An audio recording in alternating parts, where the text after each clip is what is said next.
Hi, it's Paul Banis of GreatDad.com, and thank you very much for joining either the podcast or the YouTube version of the podcast. I'd really appreciate it if you took just a second to subscribe either on your podcast app or in YouTube. It doesn't really do anything. It's not going to send you any emails. It's just going to show up more often on your feed, and it does me a lot of good in terms of getting more exposure for this work I do to support dads. I'd also like to invite you to come to my page, GreatDad.com/go, if you'd like to discuss more about any of the issues that we are covering within the podcast, especially if there's any way I can help you to be a sounding board in your own struggles to be a dad and to be there for your family. So take a look at that. It also includes a link to my course on gratitude, where at GreatDad.com/gratitude with a offer to take that course for free. So see you in a second.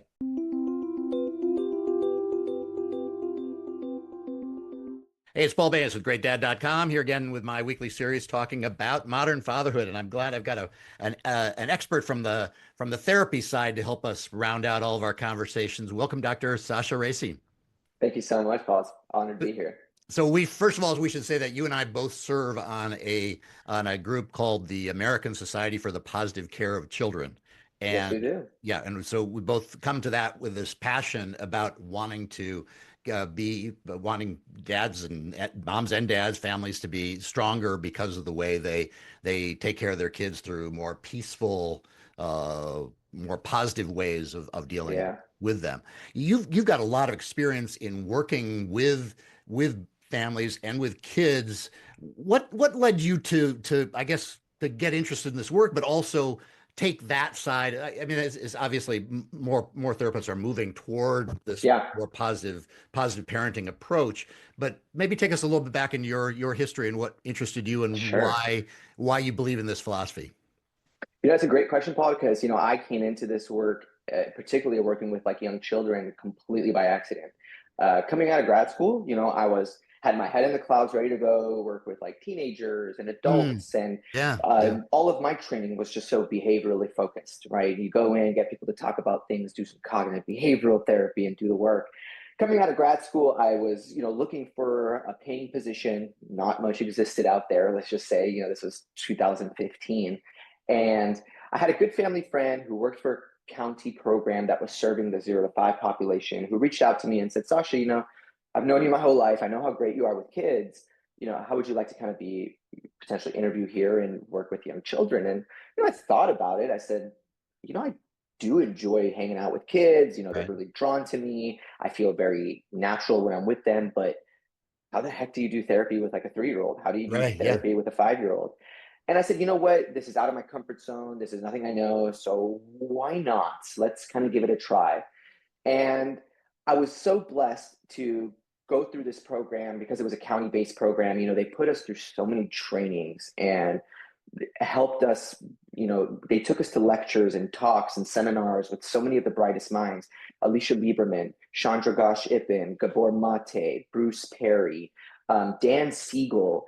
And it kind of started to just plant this new idea in me about the importance of early childhood, early intervention. And, it was Mm. really fed down our throats. And it wasn't until, one of my first few clients, it was this 5-year-old girl who had experienced severe amounts of trauma. And I remember during one of our sessions, she just had one of the most illogical tantrums. She wanted a peanut butter chocolate. She was allergic to peanuts, so she could not have it. And no Oh matter no. what logic, her caregiver, who she was adopted by her aunt at the time, would give her, nothing would seem to work. And eventually, we just tried to kind of help her cope with her feelings a little bit and just be with her. And that got her to soothe a little bit. And that same night, Paul, I went out with some friends. We went out to a bar. I think I may have been about, 20, 23 at the time.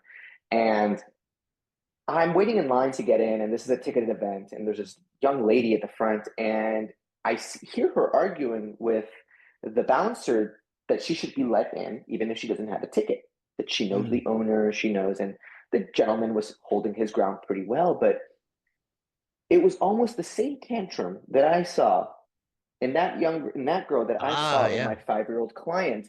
Yeah. And it made me question. I said, I don't know anything about this girl that's kind of having this moment, but I wonder if there was something going on inside of her in that moment that just it became too overwhelming for her, the same way it was for my client. She couldn't wrap her head around why she couldn't have this thing she wanted so badly. And it started to get me really curious. And I started to do a lot of my own trainings, doing a lot of my own work, starting to read a lot on some more of that attachment relational world that existed in these young children.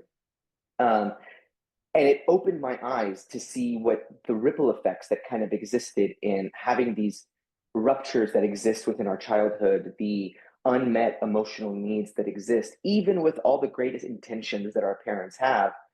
Our parents weren't perfect, our fathers weren't perfect, our mothers weren't perfect. And so many of us experience these ruptures in our nervous system that never were repaired. And they set the foundation for how we would live. Are we going to be people pleasers? Or do we have to be perfect? What is our worth? What is it going to take to make our parents comfortable and uncomfortable?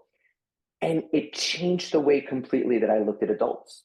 It changed the way that I started to look at the impacts of generational trauma. It changed the way that I understood what trauma was to begin with. Because we would get all the trainings of like the big T's and the little T's and all of that Yeah. stuff. And it wasn't until, you really start to put the pieces together that trauma is what happens inside of you. And that so many of us can go through these quote unquote traumatic experiences, but the real trauma is what happens to us inside of our body. And I was getting to witness this firsthand in the dysregulation of my young kiddos and the discomfort their parents had in tending to those emotions that I said, Intrit, there's got to be something here. And the Yeah. more you start to read into it, the more I start to look into it and continue to do the work, you start to truly understand the ripple effects of these generational wounds and how they play out in parenting and how, in some essence, these cycles continue without us even consciously being aware of it. Yeah. And I loved working with a lot of fathers who just came from really traumatic backgrounds themselves of, being abused by their own fathers, being neglected emotionally, being verbally abused, being put down, and having it in their conscious self to say, Sasha, I never want to do that to my kids ever again. Yeah. Yeah. And seeing them go through that journey to understand why suddenly it would become so hard for them to not do that. And he having them do the healing work to recognize that inside of all these men is still a young boy who was craving Right. that safety and connection, who is wanting to know how to pass that on to their child. Yeah.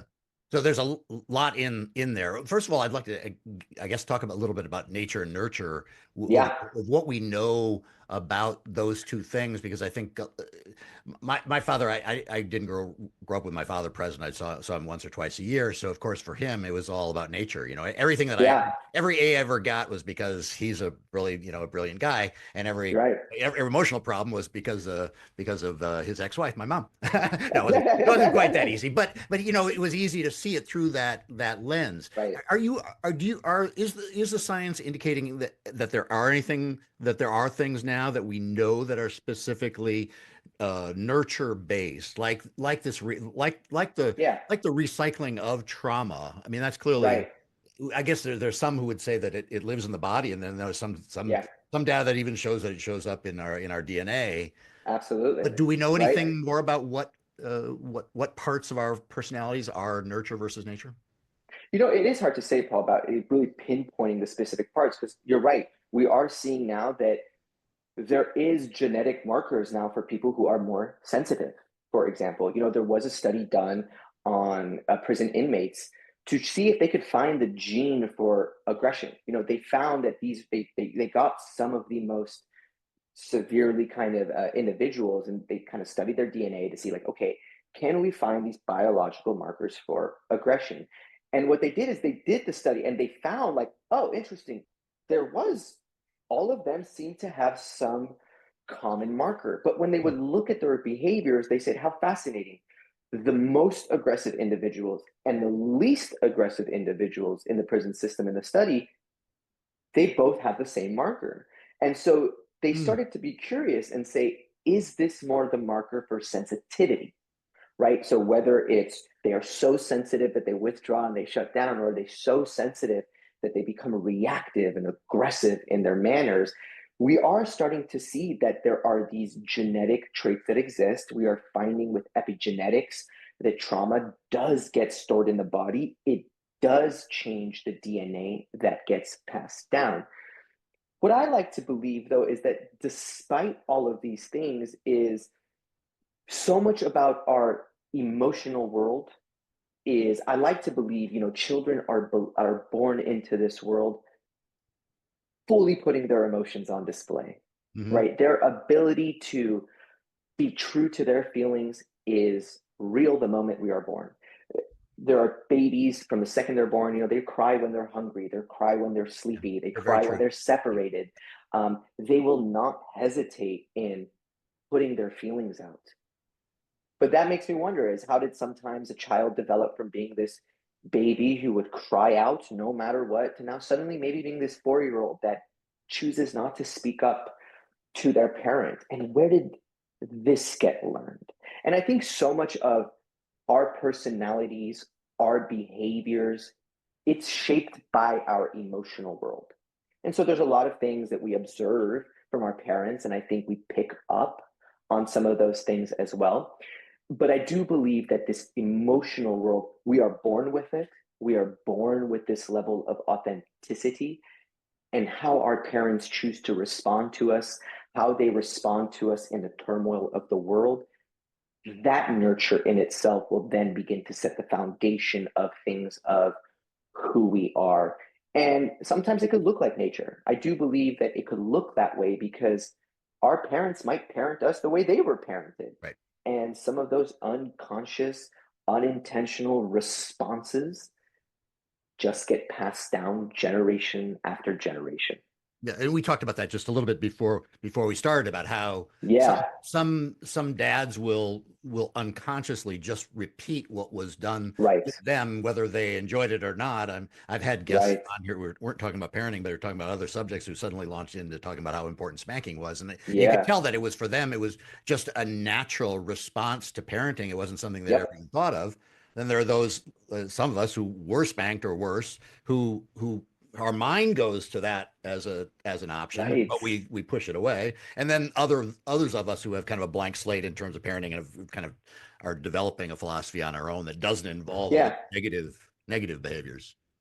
yeah, and I get that from a lot of the fathers, even the mothers sometimes that I've worked with, Yeah. but mainly the fathers, right? Is they have this idea that, right, being spanked, having some of that corporal punishment really shaped them up to be a strong individual. And I never really want to take that away from them, because again, for a lot of these individuals, like going through some of that, they really hold that belief that it has shaped them to be Oh, a stronger, resilient individual. And I will honor that for them as much as they want. But I do exactly, what you talk about is I welcome them to go back into that space as a child and ask themselves, really, despite how the adult you thinks it made you turn out, how did it really make you feel in that moment? And it's amazing how many parents, how many fathers will say, it sucked. I did not like it. I did not enjoy that.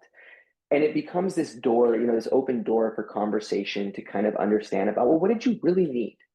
Right? If it really was about resilience and being protected, what was it that you really needed in that moment? And how can we help reshape that understanding for your child so that you don't dishonor this part of your history that is important to you, but you heal this next generation while healing yourself through this lens of, that's not what made me strong, right. right? Yeah, That's not what I needed really right. to be Are that there other resilient ways to child. do that?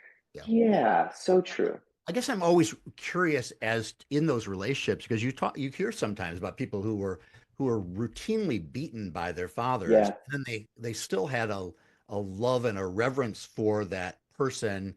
And I wonder yeah, because in my mind as thinking back to my child, if my mother had struck me, I think I would have felt betrayed and unloved yeah, and hurt and frightened and all those things. yeah, And I can't imagine overcoming some of those childhood reactions to then learn to love that person who had betrayed Yeah. me in such a fundamental way. I mean, that seems like such a basic level of betrayal for me as a parent to Right. a child. Right. And I think for any child, right? Because it is kind of like our children look to us the moment they're For born, protection and safety and protection, comfort, yeah, safety, yeah. love, all of these things. And when that boundary of, physical hurt is crossed, it leaves a child very confused. Yeah. And especially for younger children, where, about like the first 6 years of a child's life, they're very egotistical, they're very narcissistic. They make sense of the world by making it about them. So when their father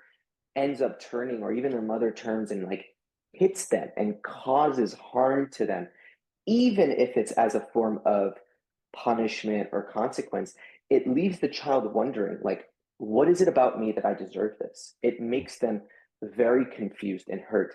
And you're right that for a lot of the men that I work with, it's hard to get them to a place of having that compassion and understanding and forgiveness Mm, for that individual who put them through so much, because it's this realization of that person wasn't perfect, they were wounded, and allowing themselves to move past this protective wall of that person did that to me, they were a horrible person, and I have to hold that idea, because if they weren't, then what? And it's like, well, they were human, right.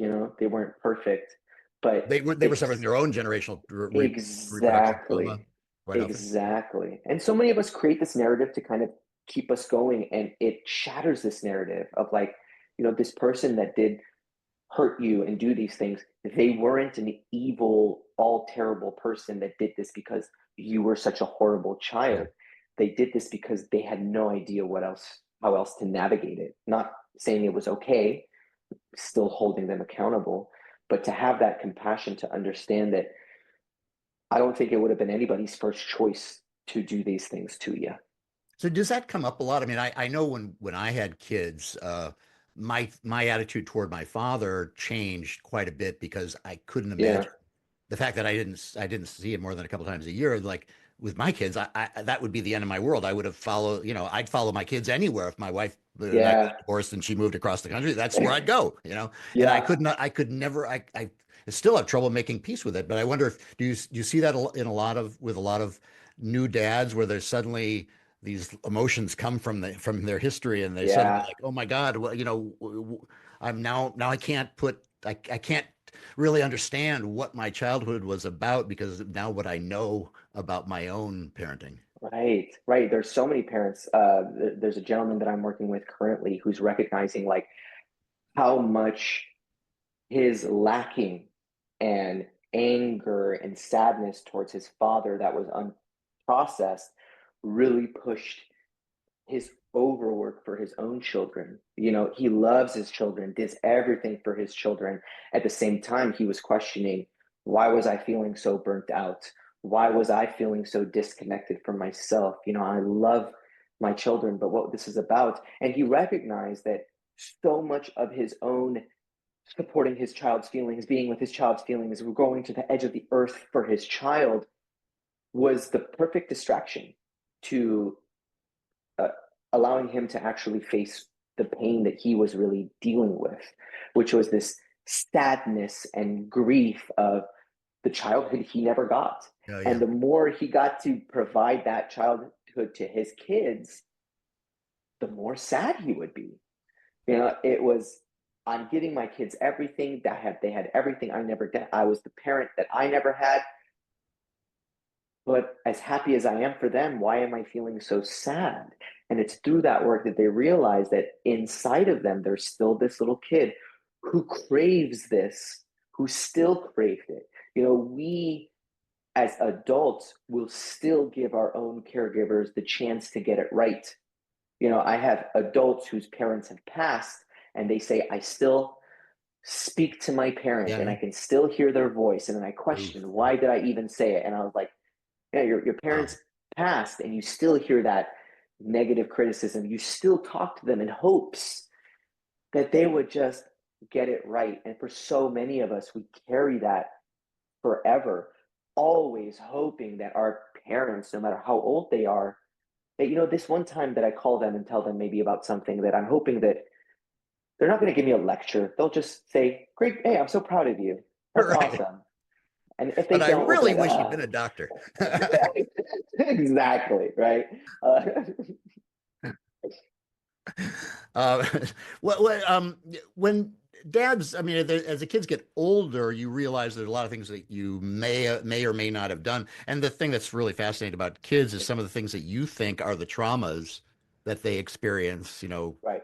bullying episode at school, or one day when you yelled at them or something. That's not the things that they remember. They remember other Never. things that to you maybe were like really ridiculous. I mean, my daughter continues to tell this story years later of a time when she was 8 and my son was 4, or she was 7, he was 3, and I got out of the car and I grabbed him and I walked like literally 2 or 3 steps from the car without taking her out of the car.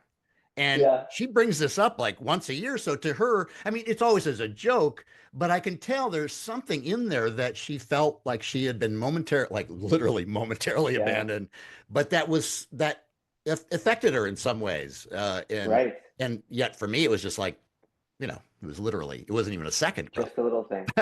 Yeah, it reminds me so much of a conversation I recently had with my mother, because, you know, we were just talking, and my mom, bless her, you know, she's gone through so much of her own work. And so it's created such a safe space for us to just talk about our own childhood. And I remember talking to her one time, to my mom about, you know, mom, like, you don't remember, but sometimes when, you know, you would get really upset with me and my brother, or we would make a mistake, like, you wouldn't talk to us for like a couple days.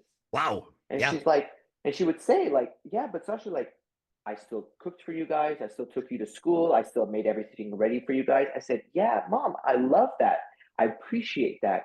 But as a child, you have to understand, like, when I made a mistake, you took your love away from me by not Yeah. talking to me. Yeah. And that really solidified in my nervous system. Like, it shaped me. I joke with a lot of people that I became a therapist because I was a people pleaser. You know, like, and that was a big Yeah. of learning to take care of my parents' feelings. My parents were immigrants, came here with nothing. You know, my mom came at age 16. My Hmm. dad came, you know, as a 19-year-old college student. They had nothing. Their own childhoods were very difficult. And as an adult, I always, like, for example, I look at my father, and he worked very hard to give us a very privileged life. And I'm very thankful for that. And I still remember talking to my own therapist about it, and said, yeah, you know, like, I understand. Like, I kind of wish my dad would come to my soccer games as a kid, but I totally understand. Like, he had to work. Like, I get it. And he told, I'll never forget, he says, Sasha, like, I appreciate you sharing that. He's like, but I wonder what 6-year-old Sasha is thinking. Yeah. Yeah. Yeah. And I turned inwards and I said, okay, 6-year-old Sasha saying, why the hell can't dad show up? Well, why does he have to work Right. so much? There's all these other Yeah. dads here. I don't get it. And I had internalized in that moment, like, one of the traumas for me was, what's more important to my father, work or family? And as I got older, of course, the logic kicks in. Your father works so he can take care Right. of the family. But as a child, the understanding was, no, you No. know, you come second to Yeah. work. Yeah. And I didn't even realize the impact these things had on me. And I realized, why do I want to show up for my friends and for my significant others so Yeah. badly? Yep. You know, I want to be there for them no matter what. I would drop my own boundaries and make my life hell to make other people happy. And I was like, uh-oh. Now I see what the traumas really were in my life. Yeah. So I mean, let's hope that nobody who's listening is inflicting real like big T trauma. And I know there's a lot of debate on other around that Right. idea of big T trauma and little T trauma. One that implies that a small trauma or small things aren't as Yeah. important as the big things. And sometimes for some people, the small ones are almost worse than the big ones in some ways because Right. nobody has any sympathy for the day you were left at school and they Exactly. picked you up or whatever. But for you, that was like the biggest thing that happened at age 7. So for you, you Right. lived that as a huge trauma more than somebody who may have, gone through a death in the family or something horrible like that. Absolutely. But are there I think, things? Yeah, go ahead. yeah, it's like I try to educate a lot of the families I work with that there are things that people go through every day that are traumatic. Yeah. The abuse, the neglect, there are very traumatizing things. But you are so right in that what is traumatic to an individual, oh, that varies. To a newborn, their parent putting them down to go sleep can be traumatizing. It's like, where are you going? Oh my gosh, you're never Right. going to come back. Right. But the trauma is what happens inside of that body, right? Because this child could go through a traumatic event, a car accident, for example, Mhm. very overwhelming to the nervous system. It could be very dysregulating, triggering. If there's a parent or an individual that comes right afterwards and holds them, it's going to be okay. You're safe, and it helps regulate their nervous system, talks to them about what happened. I know we just got into a big accident. It's scary. You're going to be okay. Everyone's safe. Wow. Wow. Breathe with me. You're regulating their nervous system and hardwiring their nervous system so that this traumatic event doesn't become trauma, because Mhm. that's what differentiates really, right? Is what Yeah. becomes trauma versus not trauma. That's why you have so many people going through similar experiences, but having completely different outcomes and results. Um, I could get in a car accident with my partner, and right after it all settles and our hearts are all just racing, I could turn to her and she could be like, "I can't believe you did that. You almost killed us," and like screaming at the top of her lungs. And that could create trauma in me. But if Yeah. afterwards she like puts her hand on me and says, "Are you okay? Oh my gosh, we were all good. You saved us. Oh my gosh, that was scary, wasn't it? Okay, we're good. Let's just breathe." Less likely for that to become a traumatizing event where suddenly I have a difficult time getting into cars and my nervous system acts up whenever I think about driving. Yeah. There might be a little bit of anxiety, but the intent, that's truly what differentiates there. Yeah, I think you're saying something that very important that dads should remember, parents should remember about the first part about being appreciating the feelings, the emotions that come from the Right. experience, and noting them like this. I'm sure this was really scary for you. This is really I can Yeah. understand why you're crying. You validate Yes. the fact that these emotions are okay, and then in talking over like it's going to be all right provides that Yeah. reassurance. And it's not a very complicated formula, Right. but it works. I mean, it works between adults too, like you say. It's very Straight up. important that you validate I those. don't know how many couples I've worked with where I said, "Hey, what would you prefer? After a hard day, you come home from work, you tell your husband, yeah, I've had a rough day. I just need some break." And would you rather have your partner go, "Well, what's wrong? Well, why are you over it? Well, this is how it always is. Why don't you Right. expect it? Didn't you You're learn?" always upset. Right. Always trying to fix it, right? Or would you rather have your partner come and say, "Hey, that sounds tough. Why don't you go kick back on the couch, rest your feet. Let me know if there's anything I can get you. And if you want to talk about it, we can talk about it." What a different message it sends. And as fathers, especially, because as fathers, we're so hardwired to believe this idea of masculinity is to, not talk about our feelings, to just deal Yeah. with it, to Yeah. push through it. And Makes us it's really quite the uncomfortable when opposite. a child beyond Right. beyond age 4 crying. Men are really we're really triggered by that. Usually, it's So like, much. oh my And so God, much of it's like. that has to And do even if with we our feel own. those same things, it's still like it seems Yeah. effeminate, or it seems like it goes against all those things we were told as kids. Yeah. Just suck it up and don't cry. Yep. Boys don't cry. Yep. And I've had parents tell me, I don't want my son to be sensitive. And it's like, well, it's a good thing for your son to be sensitive, but it's also good for your child to learn how to regulate their feelings. But being sensitive is not the issue here. It's Right. not knowing how to regulate the sensitivity that does become troublesome for many. And I love that we bring up with fathers particularly, because so many of us, again, like having boys talk about their feelings, like it's still such a new concept. Like even to the point where we're seeing the backlash of it, already with this hyper masculine characters like the Joe Rogans, Jordan Petersons, the Andrew Tates, who are really, again, pushing back to the extreme of this backlash of trying to teach our boys to be more in tune with their feelings, be more connected with their self and their emotions, and understand that those things are okay. That builds resilience. If you want your tough son to be tough, you be with them in their feelings. You help them work through their anger. You acknowledge that sadness is real and it's okay and it's something we can work through, not something we have to deny and try to avoid, because that's impossible. You will have feelings. You will get sad. You will get angry. You will get shamed. You will get scared. You will feel joy. We cannot avoid those feelings. And so, what a beautiful thing to teach men and fathers to say, be with your kids in their feelings. Yeah. And that shapes their strength with their behaviors down the road. Yeah.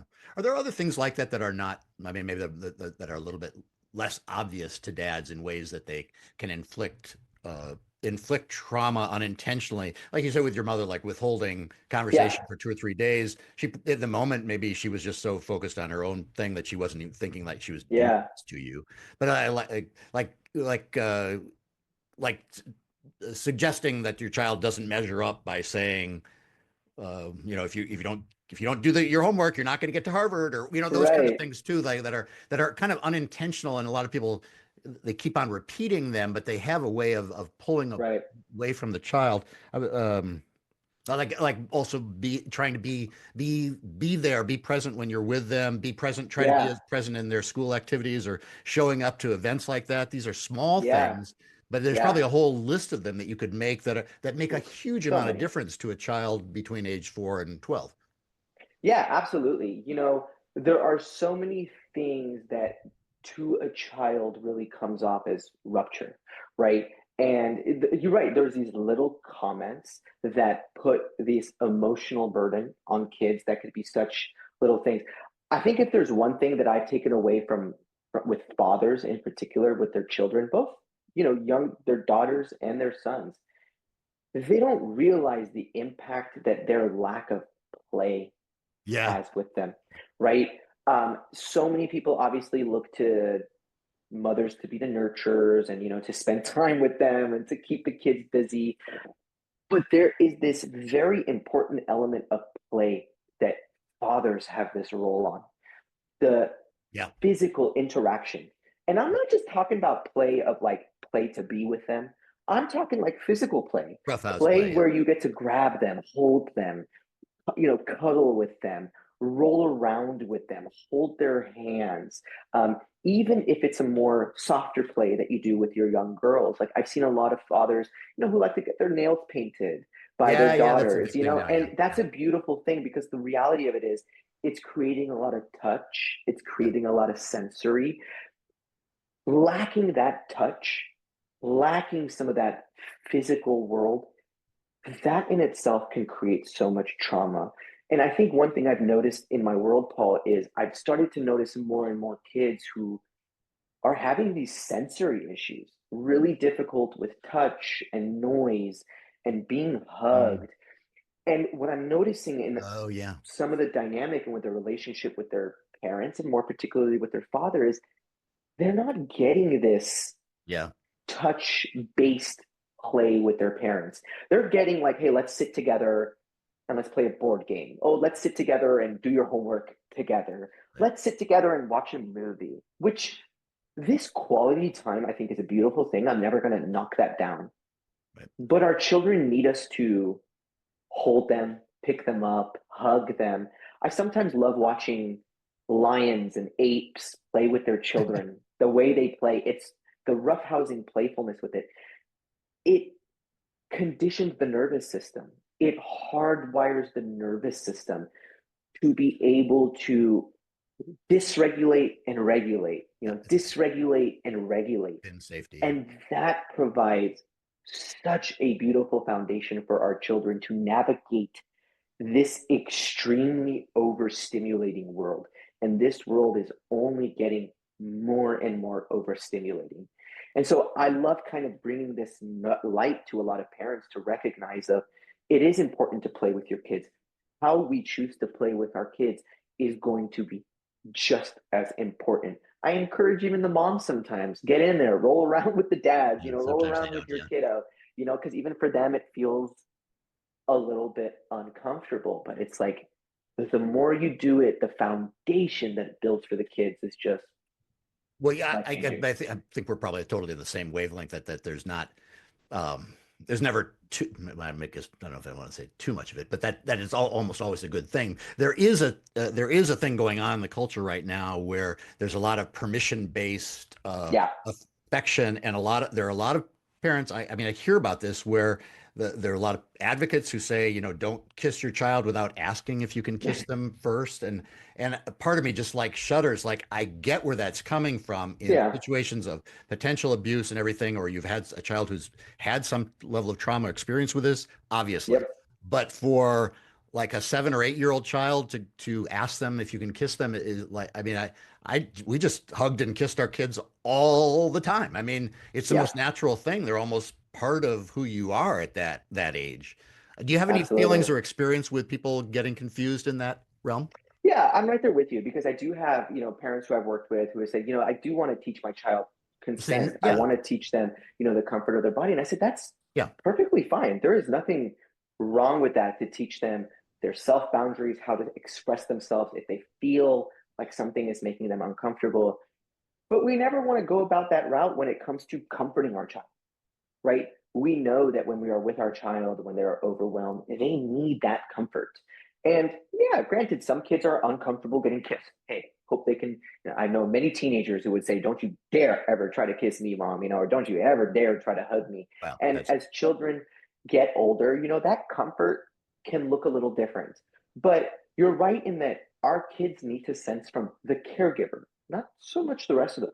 Their caregiver is bigger and stronger and wiser and kind. It's this beautiful balance that says, I know how to follow your emotional needs when it's possible, but I also know how to take charge when it's necessary too. And what I've noticed is that the parents who kind of to their child are almost overcompensating, this very permissive, like, can I please, is it okay?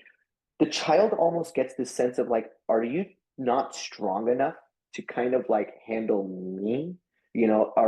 Does it overwhelm you like to get comfortable with me that you need me to show oh, you it's okay before right. you comfort me? Because one of the emotional needs that kids actually have is when there is an emotional experience where their emotional cup might be full or there's distress, the first thing they actually turn to their parents for is, will you welcome my coming to you? It's not, can I, like, let me decide to come to you. They look for these nonverbal cues Right. almost that says, is it safe for me to come to you? Or should I try to deal with this on my own? And I've noticed that for a lot of the Wow. kids whose parents are like, can I hug you now? Like, is this okay? They almost get this sense of like, you tell me, like, Yeah, yeah. do you not want to hug me? Like, Right. can you not Am I not handle it? safe with you? Right. And so it kind of creates almost this unwanted response where the child learns, like, oh, you're not comfortable with my feelings. Huh? You're not comfortable with having to comfort me because you need to make sure I'm okay before you step in. And the truth is, you need to be okay, dad or mom. Then you need to come into me to make sure I'm okay, not the other way around. Well, I like that as a question we should be asking ourselves. Am I providing a safe Yeah, place for my child at whatever age to come, whether they're absolutely. whether they're 10 or 20? I mean, am I Yeah. providing a safe place for them to come for advice or comfort or any of the other things that parents provide? Right. And you could think of it from the other way too, because you said, there are certain parents who sometimes make comments not knowing intentionally the impact it has. Our kids really have, there's two worlds to their world. It's their exploration and then their emotional refill. And whenever they go out exploring the world, I mean, you've seen it. The kids sometimes look back at their caregiver like, is it okay for me to go? Like, like, and you'll see parents like, go ahead. You'll see some parents be like, no, no, no, no, no, come back. No, not okay. And you see some parents who are completely detached and not even present. And so kids will learn from their caregivers' words, their behaviors, like, is this safe for me to go do? Like, I went and tried this new thing and I failed, and you got really upset. So I'm guessing maybe it's not okay to go try new things if I can fail, because if it makes you uncomfortable, that's probably going to make us uncomfortable. And so it's the same thing they have when they get emotionally overwhelmed. They almost look at the caregiver like, is it safe for me to come to you? Right? The same way you give me the green light when I want to go play on the playground and you're like, go ahead, it's Yeah. okay. Right? I'll look at you the same way of like, can I come to you? And you might just be ignoring me, or you might be looking at me like angry that I did. And I'll be like, uh-oh, right? Or you might be looking at me saying, hey, come here. And I Right. know like, okay, I can come to you and cry in your shoulder and you can hold that space for me. But that first nonverbal cue is something what they're looking for on both ends, Mm. exploring their world, and when it comes to getting that emotional comfort and refill. Do you have any words of advice for parents who are trying to maybe being more aware, but also trying to regulate their own emotions, like the Yeah, parent who gets upset at something silly that's happening at the playground, like you just like some of your examples, yeah, where there's no reason to have an emotional outburst toward your child, yet you're living either some past trauma or what yeah. happened at work today or whatever. How do parents navigate that, or are there any tips of way that parents can kind of keep the importance of their relationship with their kid forefront so they don't give in to that temptation to let it. Absolutely, absolutely. You know, what I do help a lot of parents recognize right off the bat, and like you said, so much of that feeling that starts to come up in those moments has nothing to do with the present. Right, It right. has nothing to do with the child. It has nothing to do. And I don't know, like Paul, if you like horror films, I hate horror films. I hate If horror that's films. something you do, if your viewers watch them. But the scariest thing about a horror movie, what would you say it is? It's the waiting to for something to happen, not the thing. Right. And when you're waiting for something to happen in a horror film, what's usually happening in the movie, visually, audio, what's happening usually? But you're getting some tips and you're getting some signals Right. or something. You get the Signals, music is the or you're hearing the music, the something the creeping up, music. whatever, yeah. Think about like my favorite one is, you like Jaws or Halloween, right? Yeah. Bum, Where bum, bum, bum, you bum, bum. just see like legs dangling in the water, nothing bad, but suddenly, Right. da Yeah. da, and that's letting you know like a shark is coming. This is dangerous. And so with my clients, we call this shark music. So much of our own childhood hardwires our body to tell us what's safe, what's not safe. And so if I had a parent, who in their childhood, they could never really play. They had a mean parent who would be very restrictive and reactive. And suddenly they have a child who's just free and wants to play. And they find themselves getting very angry and controlling of the kid for little things. That feeling inside is what we call their shark music. It's the hardwiring from their own childhood, the music that's telling them what's happening in front of you is dangerous. Why? Because if you experienced that as a kid, it probably was dangerous. Maybe Mhm. when you just played so freely on the playground, your parents would just yell at you and get mad or just be all on you for even going out and trying to have fun. And so now that your kid is just enjoying themselves with no care in the world and making Yeah, yeah. mistakes, your body is saying danger, danger, danger. And so it takes this heavy awareness for parents to recognize that in the moment and say, wait a minute, that's my shark music. Yeah. And what is my shark music trying to tell me? And many parents will realize right off the bat that, because the work I do with them is inner child work, where they start to realize, like, okay, this is the little version of me trying to get very loud to protect my child because it thinks that my child doing this, something bad is going to happen because my nervous system remembers. And it's in that moment I tell myself, well, there's my shark music. Yeah. What does my child really need? Oh, they just need me to watch them. Okay. And it Yeah. allows them to just kind of sit with it for a second. They're not going to be perfect with it because, we all will have our ruptures. And with every rupture, we hope that we can still repair. But it's getting our parents to recognize that that music that's playing, it's telling you there's a danger there that just doesn't exist anymore. Yeah. And the more we can start to gain awareness, and for my parents, I tell them, you don't have to understand so much why you have your shark music. But if you can gain awareness to understand where it pops up, like, oh, my shark music pops up every time my kid gets angry.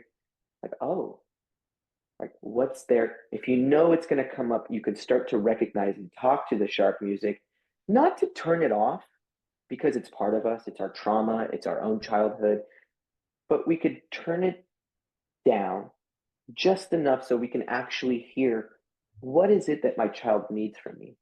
And oh, they don't need me to protect them from falling and making mistakes.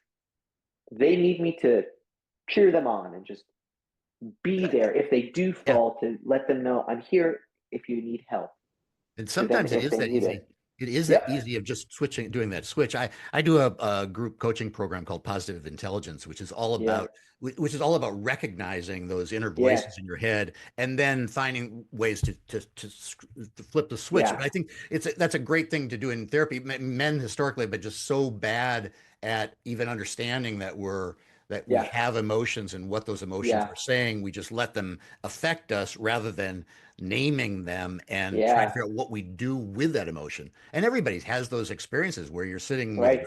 your partner or your child and you're getting angry, and if you can stop before you actually say the thing that's bothering you and change the script or move away from that thought or Yeah. whatever, uh, I mean, relationships can be just saved and So much. Oh my God. And that's so right, Paul. I think that so many of the men that I work with have become so disconnected from their bodies. Whether it's just the lack of knowledge that they had from their own childhood, of nobody ever really sitting with them to teach them the awareness of these emotions that exist in their body. So many men are disconnected, and helping them gain that awareness of where does it come in your body when your child gets angry, when your partner gets, starts giving you some criticism, where does it pop up? Sometimes helping the men just gain that awareness in their body is huge, so key, huge. right? Yeah, So many men do so much with their bodies. They strength train, they do all these yeah, things, but connecting to it is such yeah. a different thing. And I love working with the fitness men because they're all about the mind muscle connection, and they don't realize that tuning into your feelings in itself is a mind body connection, Yeah. and gaining that connection, understanding it. And I challenge them. I say, when you go work out slower. And it's amazing how many of them come back and they're like, it was hard to work out slowly and really try to come into understand, like, where in my body is this coming when I do this workout. But it helps set the foundation for when we do some of the somatic work for their feelings, to say, okay, now you're getting angry. Where is it? And they're like, yo, it's in my chest. Like, I'm feeling it in my chest. And they're creating a muscle memory so that when it happens in the future, it's like, oh, I'm angry right now. What's this about? That's such good advice, and maybe a good place to end since we're a little bit over time. Of course, yeah. This has been a really great conversation. I think that, I mean, not only talking about theoretically about how all this works in the family system, but also some practical advice that I hope Yeah, opens up some minds so that that help the family. I hope so too. Okay. Well, Sasha, thanks again for taking time with me. People can Of find course. you at Compassionate Minds Therapy, but it's not compassionateminds.therapy.com. What is your No, your yeah. So Compassionate Minds Therapy is just the name of my business, but they could find me at drsashatherapy.com. Or if they want to check out my Instagram, it's at dr.sashareiisi. I'm on Amazon with a children's book called The Magical Ride, if they ever want to check out some cool little books to read to their kids. But yeah, they can always follow me on Instagram for some cool little tidbits and stay up to date with some of the emotional world. Yeah, great. Well, thanks again for taking time. Of course. Thanks so much for having me, Paul. It was a real pleasure. All right, Paul Baines with GreatDad.com. You can find my coaching offerings at GreatDad.com/go, including a course on how to develop gratitude, which is a really key building block, I think, to getting to something that akin to happiness. Okay. Well, Absolutely. until next time, stay strong. Thanks so much, Paul. Take care.